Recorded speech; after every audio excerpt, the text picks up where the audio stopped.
Podcast.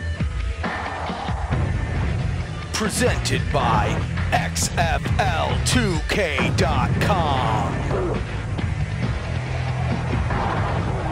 With your host, Tron Hawkins.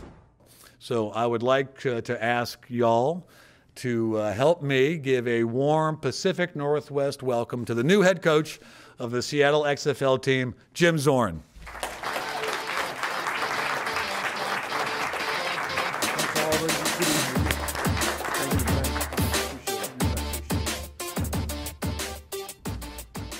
Hi, everyone. Thank you so much for being here. I want to thank Oliver for introducing me. One of the reasons that I've accepted the position here is because he said that he had a son named Andrew Luck, and we have the first shot at him, I think. Isn't that what you said? Oh, okay.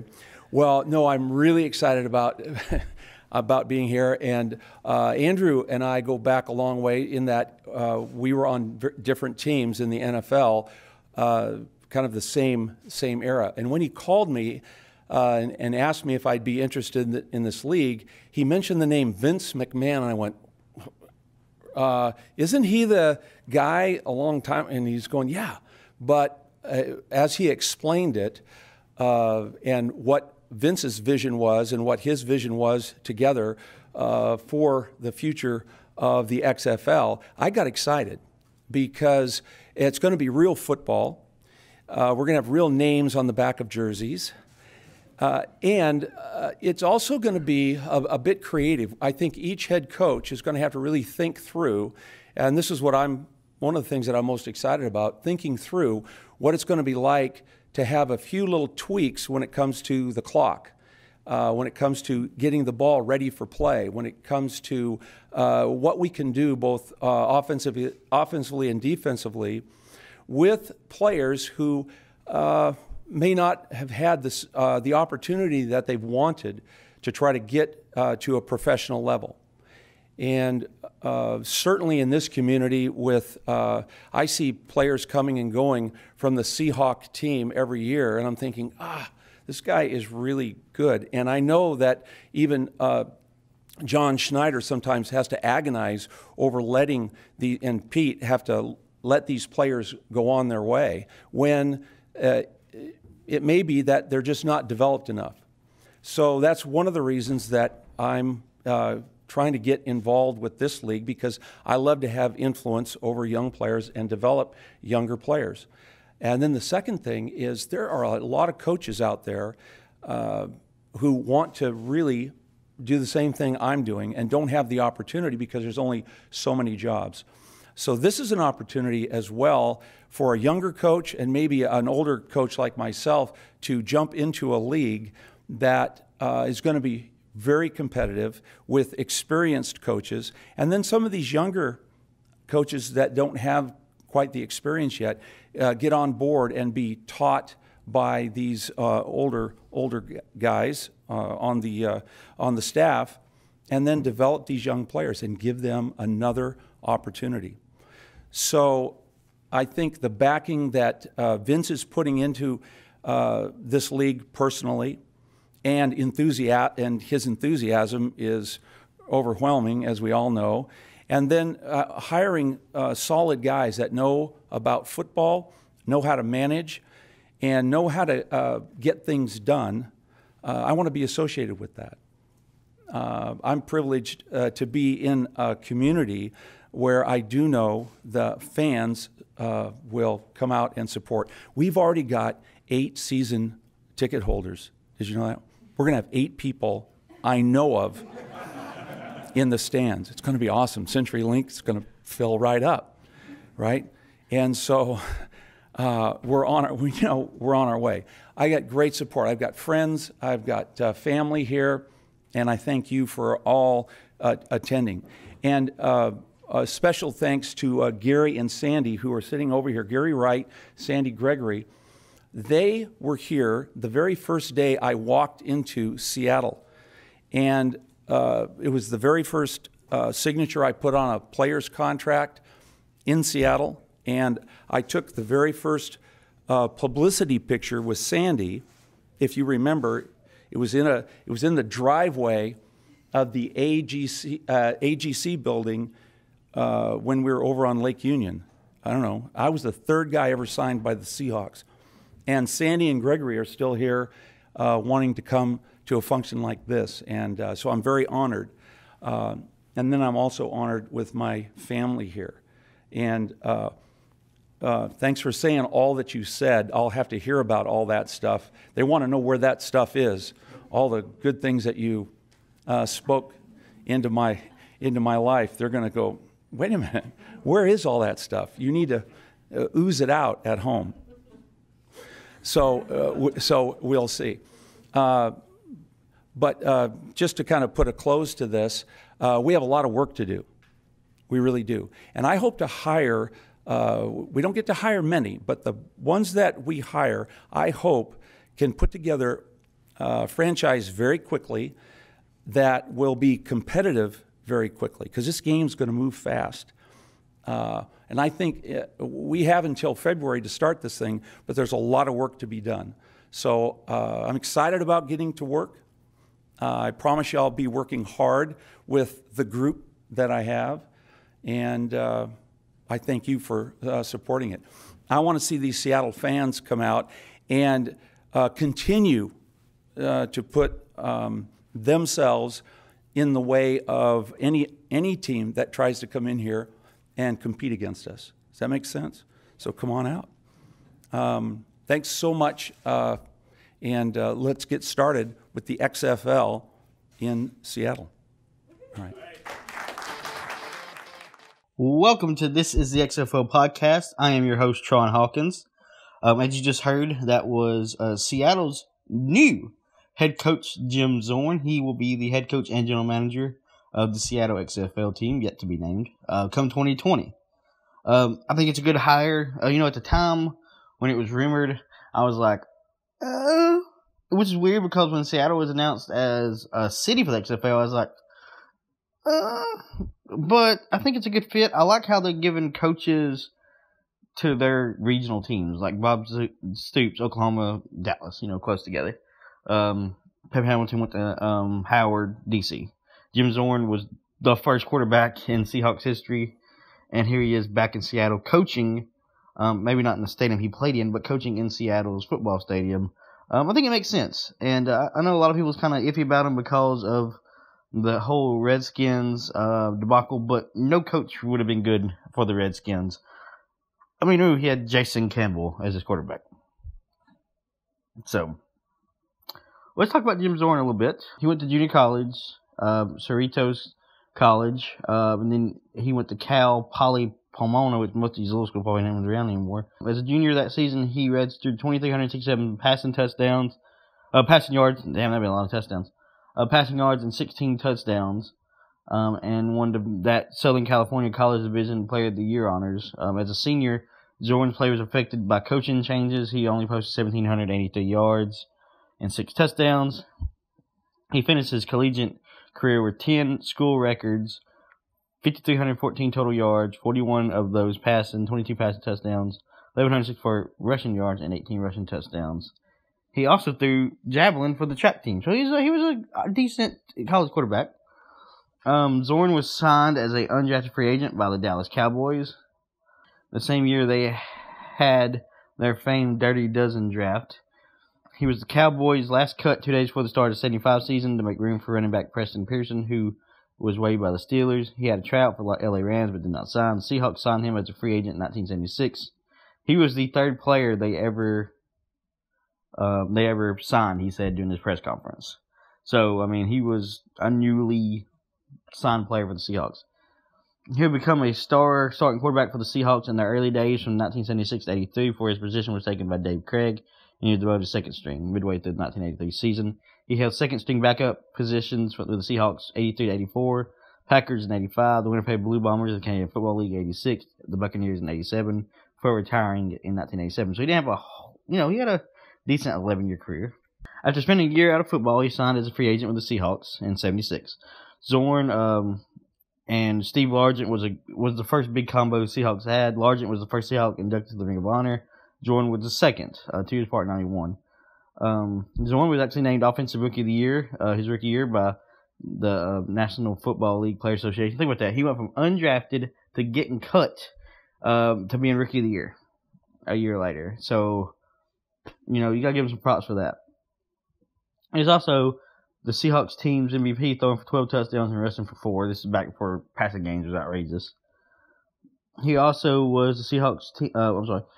His 3 consecutive 3,000-yard seasons were tops in team history since been broken by Matt Hasselbeck in 2005, and he was the first Seattle quarterback to record back-to-back 300-plus yard games, a feat he accomplished twice. Again, nowadays, everybody and their mom throws for 300 yards. But back then, it was rare. So when somebody did it, it was like, holy crap, somebody did it. That wasn't Bradshaw or one of those big-name quarterbacks. This is a guy pretty much playing on an expansion team, going out there and putting in work. He was succeeded by Dave Craig, like I said earlier, midway through the 1983 season. The year the Seahawks first made the playoffs, Zorn stayed with the team as a second string until the end of '84. That takes some professional courtesy to stay on a team that you got demoted from, especially when you've been starting quarterback for 7 years or so, 7 seasons, and you got demoted halfway through. He could have bitched, he could have whined, he could have went and played for another team, said, cut me, but he didn't. He stayed through a whole nother season after that. Zorn was well known as one of the most prolific scrambling quarterbacks of his day, which was rare back then. He was named the 8th best mobile quarterback by NFL.com in history. He played backup for the Green Bay Packers, Blue Bombers, and Tampa Bay Buccaneers. In the NFL, Zorn threw for 2,115 yards and 111 touchdowns, completing 50% of his passes. He also ran for another 17 touchdowns. He was a very good mobile quarterback for his day. This is the 80s where everybody did it. Like now everybody's got to be kind of like a mobile quarterback. And, I talked about it on other podcasts before. The quarterback position in the XFL, I feel like you're going to have to scramble. It's going to be an offensive league. I think that kind of quarterback will be important in this league. And I think Jim Zorn will be perfect to find that kind of quarterback. And I know, a lot of people is kind of like, okay, we got Bob Stoops. And, okay, Pep Hamilton gets a chance. And, Jim Zorn. But the more I think about it, and the more I listen to it, I think that's how everybody is, the more we're like, you know what? Jim Zorn's a good hire. It might not seem like it on the surface, but he is a good hire. And, even in the press conference, which you heard, he joked about, how only reason he took the job because Andrew Luck was available, might be available, or some guy named Andrew Luck that's the son of Oliver. So I don't think it's a bad hire at the end of the day. It might have seemed like at the time, and it might not be the sexiest pick compared to Bob Stoops or compared to Pep Hamilton, but at the end of the day, I think it's a pretty damn good hire, and I'm kind of excited to see what he can do. After his playing career concluded, Zorn returned to college football as an assistant coach. His first stop was Boise State. This is back before Boise State is the Boise State we know now. In the Big Sky Conference, where he was the quarterback coach for 4 seasons under Skip Hall from 88 to 91. He then served as offensive coordinator for Utah State from 92 to 94. From 95 to 96, Zorn coached the quarterbacks at Minnesota Golden Gophers. And I'll get to the other quarterback, coach positions he had. But this is what I was talking about when it came to this league. Pep Hamilton, quarterback coach. Bob Stoops not really, but he had some good quarterbacks at Oklahoma. So it's one of those things where this guy could be a good XFL coach.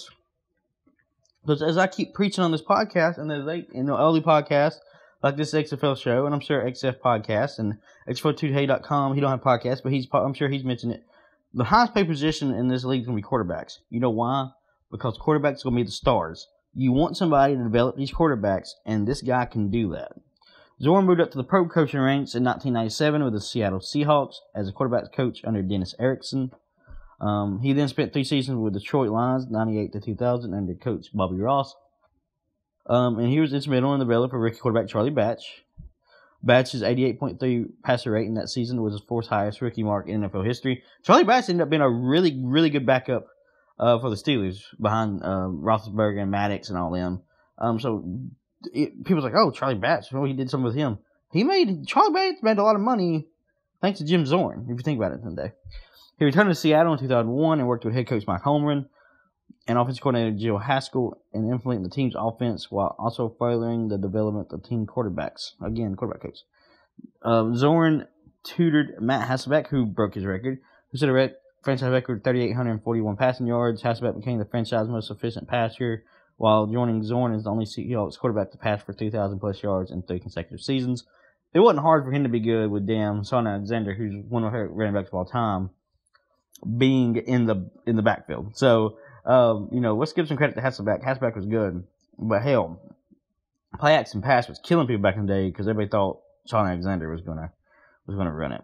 In 2007, under Zorn, Hasselbeck sets Seattle single season marks for pass attempts, completions, and yards. He also threw a career high 28 touchdowns and reached to his 3rd Pro Bowl selection. Zorn helped the guy who beat all his records. After 2 seasons as head coach of the Washington Redskins, Zorn was hired in 2010 by the Ravens as quarterback coach to replace Hugh Jackson, who departed to the Oakland Raiders. Under Zorn, Flacco reached career high totals in touchdowns, quarterback rating, and career low in interceptions. The Ravens improved from 9-7 from the previous season to 12-4. Despite this, Zorn was fired by the Ravens at the end of the season. Flacco gave Zorn his approval and support, vocally objecting to the fire. Yeah, I remember this. He gave Flacco one of his best seasons. This is before he won the Super Bowl. And he got fired. And everybody was like, why the hell did they fire him? Let's admit, Flacco is garbage. And not just say now, always. He got lucky that Super Bowl run. This might be his best year he had in his Zorn, and he got fired. He was hired in 2011 by the Chiefs as their quarterback coach and stayed through 2012 when Andy Reid took over as head coach. He brought in a whole new coaching staff. So here's the black mark on his career. After the Redskins, head coach Joe Gibbs retired in January 2008. Daniel Snyder hired Zorn as the team's new offensive coordinator. On February 10, 2008, Snyder made him the new head coach. So he went from offensive coordinator to a head coach in a month. He was 4th head coach hired by Snyder since he bought the team in 1999. Again, everybody who coaches there is awful because of Dan Snyder. Zorn earned his first professional coaching victory of the 29-20-40 win over the Saints in Week 2 of the 2008 season. In Week 4, Zorn became the only Redskins head coach to win his first game at Texas Stadium against their rival Cowboys. This is actually the last year the Cowboys had at Texas Stadium before they moved into Jerry World. And he became the only Redskins coach to win his first game there, and the stadium opened in 1971. So 37 years it took Redskins coach to win the first game there. The Cowboys moved to Cowboys Stadium in 2009, of course. George Allen actually won his first game against the Cowboys, but it was at the Cotton Bowl a couple years before Texas Stadium. Zorn complemented the Redskins' bruising running attack with his version of the West Coast offense, a combination that helped the Redskins finish 8th in the NFL in rushing yards. Zorn started his tenure with the Redskins by leading the team to a 6-2 record for the first half of the season, but they went 2-6 and finished 8-8. However, Zorn's new offense produced for 4 starters who are in Pro Bowl honors. Clinton Portis, who's the man, finished 4th in rushing yards. Tight end Chris Cooley, who's also the man, I loved him, earned his 2nd consecutive Pro Bowl appearance and led the team in career high with 83 receptions, 843 yards, which is awesome for a tight end back then. Offensive tackle Chris Samuels earned his 6th Pro Bowl appearance, and fullback Mike Sellers earned his 1st Pro Bowl. So, he helped the running game and the tight end get involved. Since game 2009 season, with a record of 2-4, the Redskins relieved Zorn of offensive play calling duties, assigning assistant coach Sherman Lewis to do that. Following the Redskins lost to Kansas City, so he did both. He was offensive coordinator and coach there for a while, which might not seem important, but since he's going to be head coach and GM, it proves that he can multitask. Like Pep Hamilton said, it's all about picking your own groceries. So he's going to know what players to look for. That's going to be the most interesting part of this whole league is the coaches being the GMs. Like, he's going to pick his own groceries. Like, he is to blame if his team fails. In the early morning of January 4th, 2010, it was reported that Zorn had been fired after the final game of the regular season lost to the Chargers. He failed to make the playoffs in either season. Replaced by Mike Shanahan, Jim Zorn has since given a series of interviews with the local D.C. networks in which he expressed disappointment in the handling of his dismissal. He started out 6-2 and ended 12-20, so he didn't do good after that. He's coached under Dennis Eckerson, Bobby Ross, Mike Holman, John Harbaugh, Todd Haley, Romeo Cornell. That's who they, yeah. So, he's been with some good coaches. On February 25th, 2019, Zorn was announced to be GM and head coach of the Seattle-based XFL team. Let's go over what some people have been saying about this hire. Oliver Luck said, I watched Jim Zorn play for the Seahawks at an expansion franchise, and I was totally captivated with his style of play. He was innovative, he was creative, he did all the things a player that we want to do as a league. So they want this coach to be creative. They want him to be captivated with the style of play. Each coach is going to have different game plans. Each coach is going to have a different style, and he's going to get to pick the players that fit that style. It's like everybody got their own recipe for, say, red velvet cake, just saying. Some people put nuts, some people don't. It's kind of like that. One guy might be making it traditional, one guy might be like adding some nuts, one guy might be making it for some freaking reason vegan. It's just about how they want to go about it, and that's where this comes, come in handy, getting to pick your own players. Walter Jones said, congrats to my friend and my second favorite Seahawks quarterback of all time, the new XFL Seattle coach, Jim Zorn. I know you make us proud. Can't wait to come out and watch you do your thing. John Harbaugh said, Jim Zorn is highly regarded football mind who is an outstanding leader, mentor, and person. He is a proven winner in football and in life. I have tremendous respect for Jim, and I know he'll be great for the XFL Seattle franchise.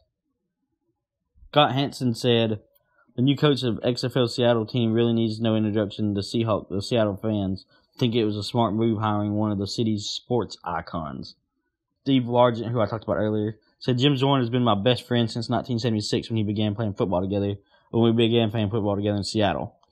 Jim has always been a hard worker and selfless guy. I have watched and adored Jim throughout his coaching career in college and in the NFL. The XFL couldn't have gotten a more perfect fit than Jim. He is a knowledgeable coach and a straight shooter and a longtime Seattle native. I look forward to watching Jim's success in the XFL. So that's some of the stuff people have been saying about him. Like I said before, I think it's a good hire. He's got experience in college and NFL, like Oliver Luck said that they want him to have. He has a creative mind. And also, he's good at building character. They don't want just coaches, to build players. They want to build good players. They want to get them out in the community and do good work. And they're getting these coaches from these different communities, from their home communities, so they can do just that. Jim Zorn is going to want what's best for Seattle. Pep Hamilton's going to want what's best for DC. Jim Zorn's going to want what's best for Seattle. And, Bob Stick's going to want what's best for Dallas since he lives, out at the road and in Norman. So they did this stuff on purpose. I think it's smart. I can't wait to see who the next coaches are. And I will do an episode on each one of the coaches, and then I will rank them. And Jim Zorn, like I said, he's not the sexiest coach in the world, but I think he's going to get the job done, and I think he will be a great XFL coach. Let me know what you think about Jim Zorn and all the other coaching hires so far. Hit me up on Twitter at XFL Podcast, Facebook at XFL Podcast. Join the XFL Discord page. Have chat with other XFL fans. Check out XFL Board. Check out XFL2K.com. He does pre-show for all the coaching introductions. Thank you for joining us. Thank you for listening. I appreciate each and every one of you. I got some good episodes coming out soon. I got a couple I've already recorded that's going to be out. Pretty excited for it. Pretty excited for 2020 and pretty excited to share it with each and every one of you. Thank you and have a good night.